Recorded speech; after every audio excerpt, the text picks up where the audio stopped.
I want to thank you all for coming out here. I can tell you, for me, this is really a double homecoming. I grew up in Levittown, in Appletree, right across the way on Atlantis Lane. And for a year, I actually lived on this property. I was the caretaker for Bolton Mansion. So I want to thank you for being here to help celebrate the wonderful history that we have here in Lower Bucks County, celebrate the great concept that is Levittown, and continue to celebrate our shared history of Bolton Mansion. As a 52-year resident of Levittown, a person who was born and raised here, who spent my whole life here, I'm very, very proud to be here today. I got a lot of great memories of Levittown. I was born here, I was raised here, I was baptized here, went to St. Joe's. It's an event. I've had my family here at Bolton Mansion many, many times, and it's just an honor for me to be here. Presentation here on behalf of the Commonwealth of Pennsylvania. We have a citation that reads as follows. Whereas, here, pivot this way. There you go. Whereas the community of Levittown is celebrating the momentous occasion of its 60th anniversary during an event which is being held June 23rd and 24th, 2012, and whereas built in post-World War II America, Levittown represented a new lifestyle in modern suburban planned community.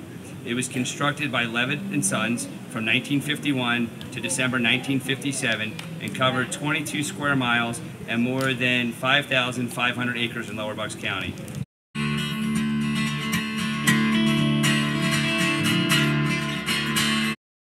First, just tell me, briefly your affiliation with Levittown.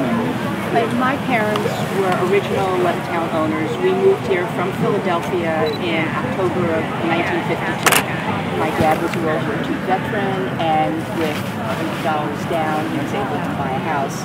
And he went to settlement, and being a veteran, if he went to settlement, he got that. Outside, riding our bikes, tormenting our younger siblings, playing baseball, basketball, football, constantly on the go, safe, and and slender, no junk food. It was a great time to be alive.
will